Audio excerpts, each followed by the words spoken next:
Shutter. Good Button. evening mga tropa koy. Double tap to So activate. ngayon, ganito kami magkwentuhan ng lolo ko. Tapos, Doon niya niluluto. Tinatanong ako, anong luto daw? ang pag ang pagluluto pala sa inyo, process. Tapos, ang baboy bawal dun. Muslim country dun sa Saudi. Bawal dun. Bawal pag nahuli ka. Oh. Pag baka ang pagkain nyo dun, pwede. Pwede. Yun ang pinakababoy ng Muslim. Baka. Kasi, 'di ba? Ano yung mga putahing kinakain nyo doon? Malimot ko lang nga pangalan. Nagkatandaan ko ng lechon. Baboy, manok, baka. Pinalilitsyon ko yun. Sa inyo, pag maraming mga putahe, nagpapaluto ka. Oo. Tapos, kumpanya nyo dun, kwento mo nga sa akin, 'di ba, malaki? Oo. 2,000 Pilipino. Ay. May kumpanya kayo ng pagkain, may kumpanya kayo ng paggagawa ng tornuhan o machine shop. Oo, meron kumpleto. Meron din kayong kumpanya ng mga sasakyan o motor. Kumpleto pala kayo. Yung ang dami ninyong company doon. Bago sa sakyan ko nun. Oo. Nakakailang sasakyan ka doon? Hindi.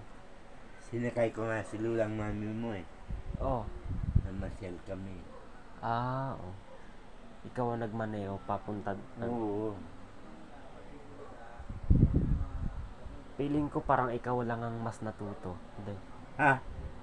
Parang ikaw lang ang mas natuto doon Na magmaneho. hindi, dito palang marunong na ako magbanyo eh.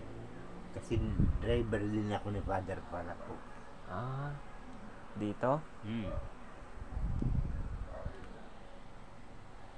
Gandang kotse ni Father para po. Oto.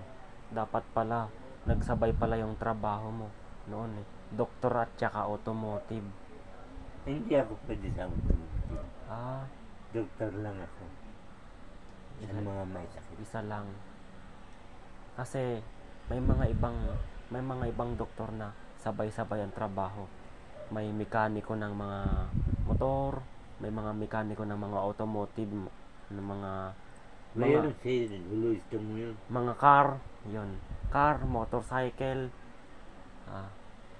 Dami eh. Sabay-sabay eh. Si Lolo Estong, feeling ko parang katulad niya rin yung mga napapakinggan ko sa YouTube. Sila Rinante Concepcion Guayab, Jeep Dr. PH. Kapares niya lang yun. Magaling si Lolo Estong. Siguro nag-ano rin siya. Nagre-repair din siya ng mga Siyempre. vintage ng mga Oo. kotse. Toyota Altis, Toyota Corolla Big Body, Tagal na yung Corolla. Toyota Innova, siguro. Bago pa yun. Oo. Mga Honda Jazz, Honda City.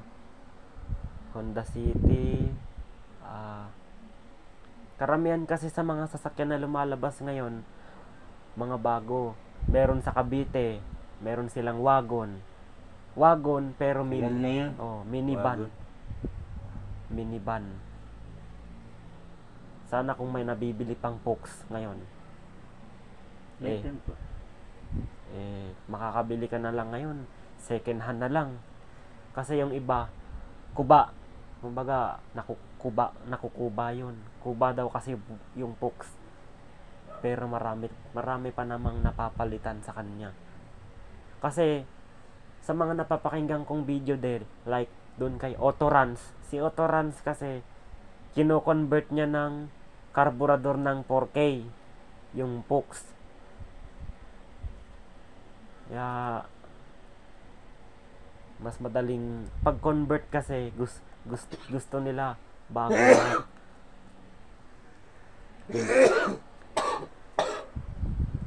Pero yung mga feeling ko kasi sa Fox, sa wagon, yung parts, meron pang parts di ba may sasakyan kayong ganun dati? May mga parts pa, marami pang parts. Oh. Hanggang ngayon marami pa, kahit vintage na yan, marami pang mga parts. Lalo na yung Toyota Hilux. Toyota Hilux kasi yung katulad nung dati nyo, siguro nung binenta nyo, na-restore na ngayon. Na-restore na, pinalitan na lahat. Rim, yung shock absorber, brake pedal, clutch pedal, siguro napalitan na lahat yun. Siguro upgraded version na ngayon yun. So, kaya siguro dalawang sasakyan siguro nabili mo noon. Ngayon, tatlo na. Yung ibang mga yung ibang hindi nyo katulad, bumibili ng sasakyan pero yung isang naging unang sasakyan nila, ayaw nilang ibenta dahil mahal nila yung una. Mayaman pa ako nun. Oo. Karamihan yung mga ganong sasakyan siguro. Ano ba yung L300 natin Euro 1 ba yun o Euro 3? Ano mo yun? Yung Euro 3 na L3, yung mga dumadami, nadadagdagan. Ano yan? European car yun ang ibig sabihin. Euro. Mitsubishi L300. Ngayon FB na upgraded version na ngayon yun. Yung iba kasi 1993.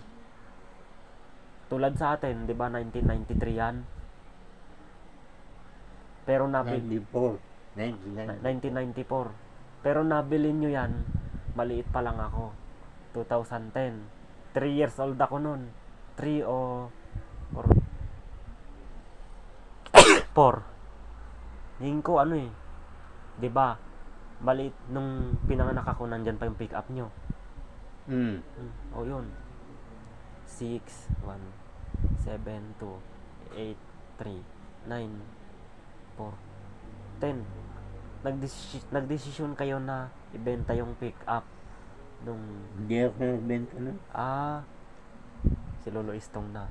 Si Lolo Istong. Maganda pa naman siguro yung kahanon. Sariwa pa. Sariwa pa. Matibay pa makina. Kasi Toyota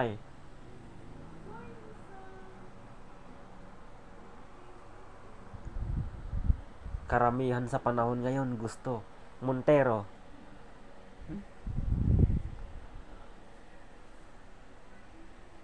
Kaya nagdulus ang brake na.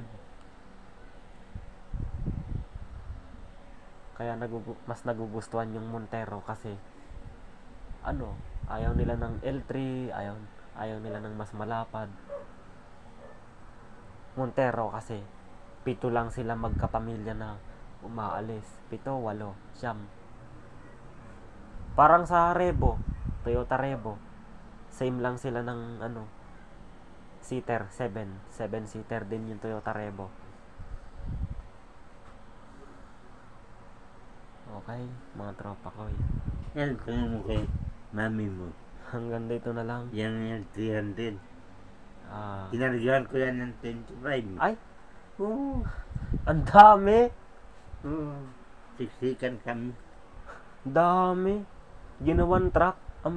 Ang dami. Mga estudyante pa. Ay! Santa Rita. Pati yung mga kaklase ko sa Saluisoy, isinakay na natin dyan. Nung pumunta tayong dalawa ng public. Di ba naiwan si Mami dito? Naiwan si Mami dito noon. Dalawa lang tayo. 2015. Tapos nasa harapan si Ma'am Bernice. Ang lilikot pa naman din nitong mga kapatid ni Janmer. Oh, yung alam mo yung bintana sa kaliwa sa likod, binuksan, muntikan nang mailusot yung lobo. Sabi ko, maputol kamay nyo. Ako. Sinabihan mo rin sila. Yun. Ang lilikot. Parati natin, hinahatid yung magkakapatid. Ha? Inatid natin. Oo, parati. Oo. Lagi yun. Tapos, may bullying pang nangyari sa school. Si Maximo nag-umpisa. Sabi niya, hindi na kami makakasabay sa inyo. Inubuli pa ako. Yun. Hindi na pumasok. Nung nagpa-opera ng mata, nung pinaoperahan yung mata, hindi na pumasok. Nangyari, naging matigas na ang ulo. Nung grade 10 kasi 'di ba? Si John Mer ayaw nang pumasok. Yun. Grade 11 na siya dapat nun eh. Ngayon, grade 12 na dapat siya ngayon eh. Kaso, wala na. Nahinto na siya ng pag-aaral niya. Nalungkot yun. Sabi ko, ako, pag umulit ka, balik 11 ka. Oo. Hindi ka pumasok eh. Balik 11 ka ngayon. Ilang taon na siya ngayon? 25. Balik 11 ka ngayon. May kaklase nga ako. Si Justin. Ang pangalan niya kasi sa Facebook Tatin. Tatin.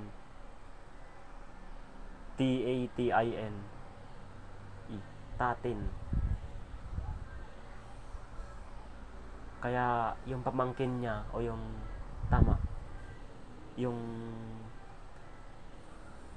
bunso na batang kapatid niya siguro pumupunta dun sa room namin. Ate Tatin yung tawag sa kanya. Ayun. So yun mga tropa ko. Hanggang dito na lang. Ano yun? Lalaki yun? Babae. Babae dati. Babae. Tatin, pangalan.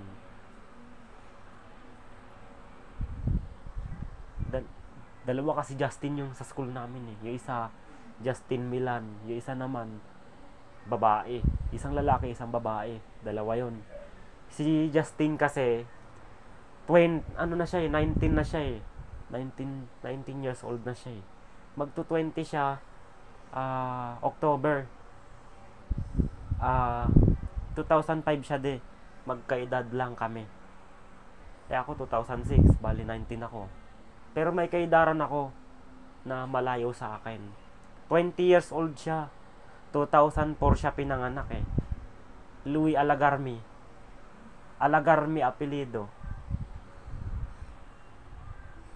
Natandaan mo pa ha? Oo. Siya nagbanggit eh. So yun mga tropa ko eh. Hanggang dito na lang.